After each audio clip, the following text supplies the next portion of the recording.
یہ سال 1812 اور مئی کا مہینہ تھا۔ شمالی عرب کے ایک صحرا میں تپتے سورج تلے سادہ عربی لباس پہنے ایک مسافر آگے بڑھ رہا تھا۔ صحرا میں رہنے والے بدوؤں نے جب دور سے اس مسافر کو آتے دیکھا تو سوالیہ نظروں سے اس کی طرف دیکھنے لگے۔ مسافر نے ان بدوؤں سے کہا، میرا نام برکھاٹ ہے اور میں ریت کے اس صحرا میں صدیوں پرانا گمشدہ شہر تلاش کر رہا ہوں۔ لوگوں نے اس سے کہا، اس شہر کو تینوں دنیا والے محض ایک افسانہ مانتے ہیں، لیکن ہم چرواہے جانتے ہیں کہ یہ کہاں موجود ہے۔ برکھاٹ کو کچھ چرواہوں نے اپنے ساتھ چلنے کو کہا۔ گرم صحرا میں بہت دور سنسان پتھروں کی وادی یہ لوگ چلتے رہے اور سورج ڈھلنے سے قبل وہ ایک پراسرار وادی کے قریب پہنچ گئے، جہاں پتھر سے تراشی گئی بڑی بڑی بلند عمارتیں موجود تھیں۔ لیکن وادی میں داخل ہونے سے قبل ان چرواہوں نے برکھاٹ سے کہا، یہاں داخل ہونے کی اجازت کسی کو بھی نہیں ہے۔ یہاں صرف وہی داخل ہو سکتا ہے جو قربانی کی نیت کرے۔ برکھاٹ نے کہا، میں ہارون نبی کی قبر پر قربانی دینا چاہتا ہوں۔ چرواہوں نے اسے اندر جانے دیا۔ برکھاٹ اندر جاتا گیا اور اس کے دل کی دھڑکنیں تیز ہوتی چلی گئیں۔ وہ تنگ اور سایہ دار وادیوں اور پتھروں کی دراڑوں کے بیچ چلتا رہا اور ہر قدم کے ساتھ اس کے ارد گرد کی چٹانیں اونچی ہوتی جا رہی تھیں۔ ایسا معلوم ہو رہا تھا کہ گویا یہ انسانوں کا نہیں، دیووں اور جنات کا شہر ہو۔ برکھاٹ جب شہر کے اختتام پر پہنچا تو اس نے ایسا منظر دیکھا کہ اس کی آنکھیں پھٹی کی پھٹی رہ گئیں۔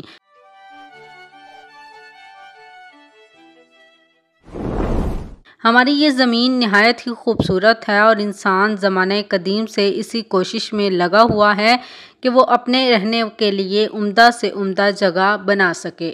جہاں ہم 21ویں صدی میں نہایت بلند و بالا عمارتیں تعمیر کر رہے ہیں، وہیں زمانہ قدیم میں کچھ مقامات کو اس طرح تراشا گیا تھا کہ وہ آج ہماری 21ویں صدی کی سائنس کے لیے بھی مسٹری بنی ہوئی ہے۔ جبکہ ان شہروں کا سٹرکچر دیکھ کر عقل انسانی دنگ رہ جاتی ہے۔ انہی قدیم شہروں میں ایک شہر پیٹرا ہے، جو کسی زمانے میں دنیا کے عظیم ترین شہر اور آبادی سے برا مقام تھا، لیکن آج یہ شہر ایک خاموش قبرستان کی حیثیت رکھتا ہے، جو کہ ڈھلتے وقت کی بے رحم لہروں میں آ کر اپنے وجود کو بچانے کی کوشش کر رہا ہے۔ پتھر سے بنا یہ گمشدہ شہر جو وقت کے پردے میں دفن ہو گیا ہے، مگر اس کی خاموش دیواریں آج بھی کچھ کہنا چاہتی ہیں۔ لوگ کہتے ہیں کہ یہ شہر سکندر اعظم کے خزانے کی حفاظت کے لیے تراشا گیا تھا۔ کچھ کہتے ہیں کہ یہ شہر جنات کی تعمیر ہے، جبکہ کچھ مانتے ہیں کہ یہاں نبطی بادشاہ اپنی دعاؤں کا جواب لینے آتے تھے اور یہاں موجود عمارتوں کو انسان سے پہلے دنیا میں بسنے والی مخلوقات نے بنایا تھا۔ اس شہر کا ہر قدم ایک سوال ہے، ہر دیوار ایک بھولا ہوا قصہ ہے اور اپنے اندر ایسے راز چھپائے ہوئے ہیں جو شاید کبھی کھل نہیں سکتے۔ پیٹرا کا یہ قدیم اور تاریخی شہر اردن کے جنوب میں واقع ہے۔ یہ شہر محافظہ مان کے علاقے میں پایا جاتا ہے اور اس کے قریب ایک چھوٹا سا قصبہ ہے جسے وادی موسیٰ کہا جاتا ہے۔ یہ مقام اردن کے دارالحکومت عمان سے تقریباً 240 کلومیٹر جنوب کی طرف ہے۔ مقامی روایتوں کے مطابق یہ وہی علاقہ ہے جہاں حضرت موسیٰ علیہ السلام بنی اسرائیل کو لے کر گزرے تھے اور اسی مقام پر بنی اسرائیل والوں کو پیاس بجھانے کے لیے موسیٰ علیہ السلام نے پتھر پر اپنا عصا مارا تھا، جس سے 12 چشمے پھوٹ پڑے۔ یہی وجہ ہے کہ اس وادی کو وادی موسیٰ کہا جاتا ہے۔ پیٹرا پہاڑیوں کے درمیان چھپا ہوا ہے اور یہاں تک پہنچنے کے لیے ایک تنگ راستے سے گزرنا پڑتا ہے۔ یہی وجہ ہے کہ ہزاروں سال سے یہ شہر انسانوں نظروں سے چھپا رہا۔ آج بھی جب لوگ اس راستے سے گزرتے ہیں تو ان پر ایک عجیب سا خوف طاری ہو جاتا ہے، جیسے وہ وقت میں پیچھے جا رہے ہوں۔ پیٹرا میں بنی عجیب و غریب بلند جڑی عمارتوں اسے دوسرے تاریخی شہروں سے مختلف اور پراسرار بنا دیتا ہے۔ پیٹرا کی سب سے مشہور اور دیوقامت عمارت الخزانہ ہے، جسے دا ٹریجری بھی کہتے ہیں۔ یہ عمارت 130 فیٹ اونچی ہے اور مکمل طور پر چٹان کو تراش کر بنائی گئی ہے۔ یہاں کے مقامی بدوؤں کی لوک کہانیوں کے مطابق الخزن کے اندر مصر کے فرعونیوں نے اپنے خزانے چھپائے تھے، جبکہ در حقیقت یہ عمارت کسی بادشاہ اور اس کی 2 ملکہ کا مقبرہ ہے۔ پیٹرا میں مردوں کے لیے بڑے بڑے محلات اور مقبرے بنائے گئے ہیں۔ پہاڑوں کے اندر تراشے گئے یہ مقبرے بادشاہوں، شہزادوں اور امیروں کے لیے تھے۔ ان کی کھڑکیاں، دروازے، محرابیں سب ایک مکمل محل کی طرح ہیں۔ یہاں نیچے کی منزل میں مردوں کو دفنایا جاتا تھا۔ اسی طرح راستے میں پتھر کے عجیب شکل کے گھر بنے نظر آتے ہیں جنہیں جنات کا گھر کہا جاتا ہے۔ دراصل یہاں کے مقامی بدوؤں کا کہنا تھا کہ ان پتھروں سے رات کے وقت بلند اور دھاڑنے والی آواز پیدا ہوتی تھی، اور اس آواز کی بنا پر ان بدوؤں کا ماننا تھا کہ پیٹرا میں آج بھی جنات رہتے ہیں۔ اس طرح انہوں نے اس علاقے کو جنوں کا گھر کہنا شروع کر دیا اور آج بھی یہ اسی نام سے مشہور ہے۔ پیٹرا کا تھیٹر بھی ایک حیرت انگیز عمارت ہے جو چٹان کو کاٹ کر 3000 سے زیادہ افراد کے بیٹھنے کی جگہ بنائی گئی ہے۔ پیٹرا کی سب سے بڑی عمارت الدائر ہے جو کہ ایک عبادت گاہ ہے۔ ایک خانقاہ پہاڑ کے اوپر بنائی گئی ہے اور وہاں پہنچنے کے لیے 800 سیڑھیاں چڑھنی پڑتی ہیں۔ ہزاروں سال قبل جب نہ کوئی جدید مشین تھی نہ کوئی سہولت، اس وقت صرف پتھروں کو ہاتھ سے کاٹ کر پہاڑ کے بیچ ایک ایسا عظیم شہر آباد کر دینا کوئی معمولی کام نہیں ہو سکتا۔ اس لیے لوگوں کا ماننا ہے کہ اس طرح کی تعمیر کا علم کسی قدیم کھوئی ہوئی قوم کے پاس تھا جنہوں نے اپنی غیر معمولی قوتوں، طلسمات یا شاید آسمانی طاقت کی مدد سے پیٹرا کو بنایا ہوگا۔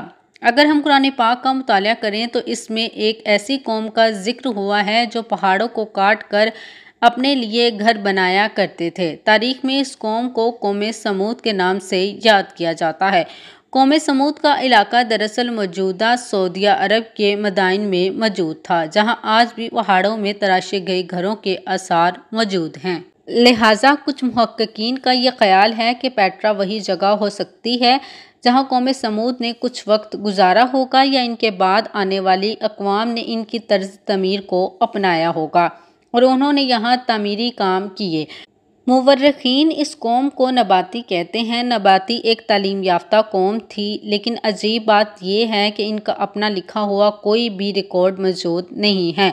عرب ہسٹوریز کے مطابق نباتی حضرت اسماعیل علیہ السلام کی اولاد میں سے تھے۔ یہ لوگ شمالی عرب کے علاقے میں آباد ہوئے۔ اس دور میں دوسری بڑی قومیں دنیا کے مختلف حصوں میں پھل پھول رہی تھیں لیکن تعمیرات کے فن میں نباتی سے ان کا کوئی مقابلہ نہ تھا کیونکہ اس قوم نے اپنے آباء و اجداد یعنی قوم سمود سے پتھر کو کاٹ کر عمارتیں بنانا سیکھا تھا۔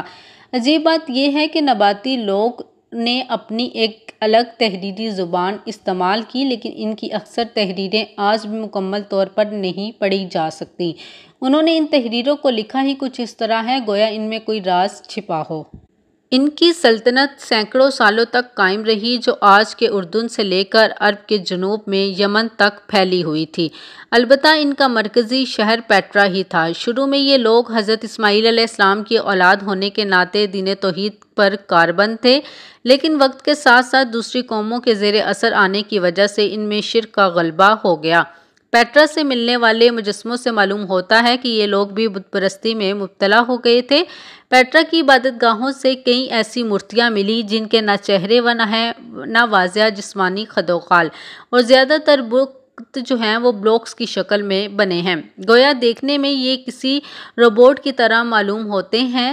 300 قبل از مسیح میں سکندر اعظم دنیا کو فتح کرنے نکلا تو نباتی اس وقت اپنے فن اور مہارت میں عروج پر تھی اور یہ گمان بھی کیا جاتا ہے کہ شاید سکندر اعظم کا گزر پیٹرا کے علاقوں سے بھی ہوا تھا لیکن 105 قبل از مسیح میں آخری نباتی بادشاہ کی موت کے بعد ان کی اس عظیم سلطنت کا زوال ہو گیا اور پیٹرا کا یہ شہر بھی تاریخ کے اندھیرے میں کہیں گم ہو گیا۔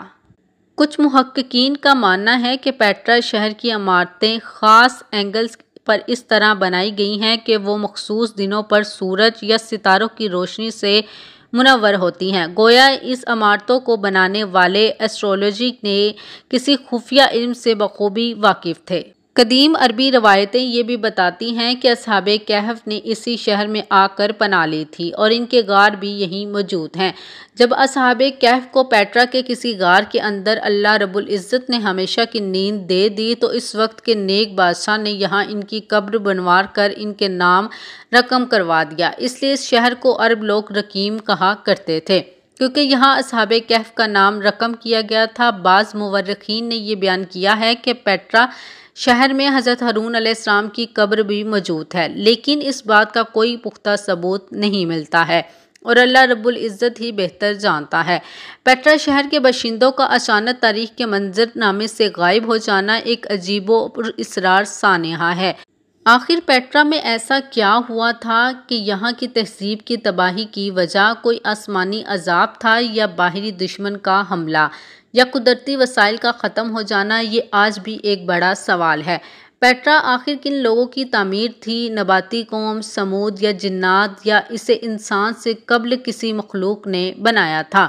آج بھی جب سیاح پیٹرا کی سرخ چٹانوں کے بیچ ان گمشدہ گلیوں میں قدم رکھتے ہیں تو انہیں یہاں عجیب سی پراسراریت اور خوف محسوس ہوتا ہے۔ جتنا ہم پیٹرا کے متعلق جاننے کی کوشش کرتے ہیں، یہ شہر ہمیں اتنا ہی الجھا دیتا ہے۔ اس کے باوجود یہاں کی ہر خاموش دیواریں ایک کہانی سنانے کو بے تاب نظر آتی ہیں۔